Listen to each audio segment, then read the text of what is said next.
कहानी की शुरुआत होती है पहली मूवी के एक छोटे रिकैप से, जिसमें कैसे निक और जूडी ने मेयर बेलवेदर का पूरा सीक्रेट प्लान एक्सपोज किया था और उसी दिन से दोनों सिटी के हीरोज बन गए थे।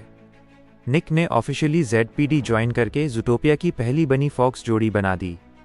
नया मेयर पैट्रिक सिटी के वेदर वॉल का बड़ा सेलिब्रेशन रखता है, जिससे हर प्रजाति अपने परफेक्ट क्लाइमेट में जी सके। जूडी निक अपना केस शुरू ही करने वाले होते हैं कि बोगो एक करप्ट कस्टम्स वर्कर का केस सीनियर ऑफिसर्स को दे देता है और दोनों को सिर्फ ऑब्जर्व करने बोलता है, पर जूडी निक चुपके से खुद ही मिशन एरिया पहुंच जाते हैं। कपल का गेटअप और एक टॉय बेबी के साथ। स्नॉटली उन्हें रोकता है, पर निक एक इमोशनल फैमिली स्टोरी सुनाकर उसे डिस्ट्रैक्ट कर देता है। जूडी कंटेनर चेक करती है, पर तभी बोगो की रेडियो कॉल से उनका कवर टूट जाता है। स्नॉटली वैन लेकर भाग पड़ता है। जूडी निक एक पिक कार लेकर पीछा करते हैं। चेस परेड के बीच तक पहुंच जाती है। आखिर में वैन एक पोल से टकराकर रुक जाती है। जूडी वैन को भीड़ तक पहुंचने से पहले रोक लेती है, पर एक नई मूर्ति टूट जाती है। वहीं उसे जमीन पर एक रेप्टाइल की चमड़ी मिलती है। बाद में जूडी एक इन्फ्लुएंसर का वीडियो देखती है। ज़ूटोपिया में कभी रेप्टाइल समुदाय था, लेकिन सालों पहले उन्हें सिटी से निकाल दिया गया। जूडी ये बात बोगो को बताती है, स्केल भी दिखाती है, पर बोगो उनकी कोई बात सुनने को रेडी नहीं होता। दोनों को वार्निंग मिलती है और एक पार्टनरशिप वर्कशॉप अटेंड करनी पड़ती है। फिज़स्फी टीम वर्क इम्प्रूव करने को कहता है, पर जूडी निक को लगता है दूसरी जुड़ियां उनका मजाक उड़ा रही हैं। रात में जूडी न्यूज़ में देखती है कि लिंक्सली परिवार का पुराना जर्नल एक रेप्टाइल अटैक के बाद फिर सामने आया है। एविडेंस में एक पैम्फलेट मिलता है जो ज़ूटोनियल इवेंट से जुड़ा होता है। जूडी निक को अपनी थ्योरी बताती है, अगर ये केस सॉल्व कर लिया तो उनका नाम क्लियर हो जाएगा। निक रिलक्टेंट होता है, पर मान जाता है। ज़ूटोनियल गाला में दोनों फैंसी डिस्गाइज में घुस जाते हैं। जर्नल वहां रिजर्व्ड सेक्शन में होता है। जूडी उसे लेने ही जा रही होती है कि बोगो आ जाता है और सब गड़बड़ हो जाती है। प्लेटो पर निक को एक बड़ा सा स्नेक दिखता है, पर तुरंत बोगो उसे पकड़ लेता है। स्टेज पर स्नेक अटैक करता है, जर्नल लेकर भागता है। जूडी उसका पीछा करती है। स्नेक बताता है कि वो खतरनाक नहीं, लिंक्सलीज जर्नल की सच्चाई छुपा रहे हैं। जूडी सुनने ही वाली होती है कि निक आकर उसे बेहोश कर देता है। लिंक्सलीज पुलिस को स्नेक को मारने बोलते हैं, पर जूडी को सब कुछ सस्पिशियस लगता है। स्नेक गलती से बोगो को काट देता है। पुलिस आते ही स्नेक को बैल्कनी से गिरा देते हैं। एक बाइकर उसे उठाकर भाग पड़ता है। जूडी निक पर इल्जाम लग जाता है कि उन्होंने स्नेक की मदद की। दोनों जर्नल लेकर आइसलोप से स्लाइड होकर मिस्टर बिग के लोगों के हाथ में गिरफ्तार हो जाते हैं। न्यूज़ में अनाउंस हो जाता है कि जूडी निक क्रिमिनल्स हैं। लिंक्सलीज मेयर पर प्रेशर डालते हैं स्नेक और जर्नल को खत्म करने का। मिस्टर बिग उन्हें न्यू आइडेंटिटी और भागने के लिए गाड़ी देता है, पर जूडी रुकती नहीं, उसे स्नेक को बचाना है और सच सबके सामने लाना है। फुफू उन्हें निबल के पास भेजती है। निबल उन्हें मार्श मार्केट और फिर एक छुपे हुए रेप्टाइल रेफ्यूजी ले जाती है, एक पुरानी फेरी जिसमें रेप्टाइल्स छुपकर रहते हैं। वहीं निक वही अंदर कन्फेस करता है कि वो रेप्टाइल से अनकंफर्टेबल फील करता है।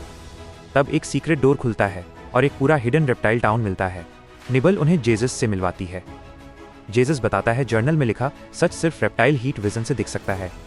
वो बताता है कि एक टूरिस्ट की डेथ के बाद रेप्टाइल्स को बैन किया गया और लिंक्सलीज ने उनकी ज़मीन कब्जा कर ली। तभी पुलिस रेफ्यूजी तक पहुंच जाती है। जेजस उन्हें सीक्रेट टनल से भगाता है, पर उसी वक्त गैरी जर्नल चुराकर बोट लेकर भाग पड़ता है। जूडी तुरंत उसके पीछे दौड़ पड़ती है। निक पीछे फॉलो करता है। पुलिस पानी के ऊपर चेस करते हुए जूडी, निक और गैरी को एक बड़े पाइप सिस्टम में धकेल देती है, जहां हवा तक मुश्किल से मिल रही होती है। जूडी लगभग गैरी को पकड़ लेती है, पर ऑक्सीजन कम होने से बेहोश हो जाती है। निक एक इमरजेंसी हैच खोलकर दोनों को बाहर निकाल देता है, लेकिन गैरी फिर से फिसलकर निकल जाता है। पाइप के अंदर जूडी को एक बैग मिलता है, जिसमें फ्लावर्स वाली एक बुक होती है। दो बकरी ब्रदर्स बताते हैं कि ये फ्लावर्स एक माउंटेन लॉज के ऊपर उगते हैं। जूडी और निक रोप पकड़कर माउंटेन क्लाइंब स्टार्ट करते हैं। निक क्लाइंब करने के मूड में नहीं होता और जूडी को इरिटेट करने के लिए उसकी वॉइस मिमिक करते रहता है। बीच में उनका रिकॉर्डर गिरकर टूट जाता है। जब वो लॉज पहुंचते हैं तो पुलिस भी उन तक आ जाती है। रिकॉर्डर देखकर समझ जाते हैं कि जूडी और निक यहीं हैं। लॉज के अंदर जूडी को स्नेक स्किन मिलती है और निक वार्न करता है कि ऑफिसर्स बिल्कुल पास आ चुके हैं। एक न्यूज़पेपर में जूडी को एबेनीज़र लिंक्सले का प्लान मिलता है। वो स्नेक्स को फ्रेम करके टंड्रा टाउन एक्सपेंशन करना चाहता था। जूडी को गैरी के परिवार की एक फोटो भी मिलती है। निक डरकर बोलता है कि अब उन्हें केस छोड़कर भागना चाहिए, पर जूडी इंसिस्ट करती है कि सच दोनों मिलकर बताएंगे। तभी पुलिस लॉज पर अटैक कर देती है। घर दो पार्ट्स में टूट जाता है और निक कैप्चर हो जाता है। जूडी डेबरी के बीच गुम हो जाती है, पर पोबर्ट उसे बचा लेता है और गैरी भी वहां होता है। जूडी को चूज करना पड़ता है, निक को रेस्क्यू करे या गैरी के साथ सच एक्सपोज करे। वो ट्रुथ को चूज करती है और निक अपनी तरफ से पुलिस से बचने की कोशिश करता है। गैरी लास्ट सेकंड में जूडी को लॉस कोलैप्स होने से पहले बाहर ले जाता है। होश में आने पर जूडी देखती है कि गैरी पुलिस ने पकड़ लिया है। मेयर निक को इंट्रोगेट करता है, पर वो कुछ नहीं बोलता और उसे प्रिजन भेज दिया जाता है। मिल्टन फाइनल ऑर्डर देता है कि टंडर टाउन एक्सपेंशन अब होगा और जूडी, निक और सब स्नेक्स को एलिमिनेट कर दिया जाए। किट्टी रॉबर्ट के बाल एविडेंस के रूप में लाती है, जिससे रॉबर्ट को भी हंट करने का ऑर्डर मिलता है।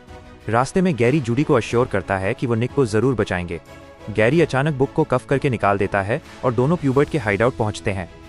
प्यूबर्ट बताता है कि गैरी के लेटर के बाद उसने चुपके से डॉक्यूमेंट स्मगल करके उसकी हेल्प की थी।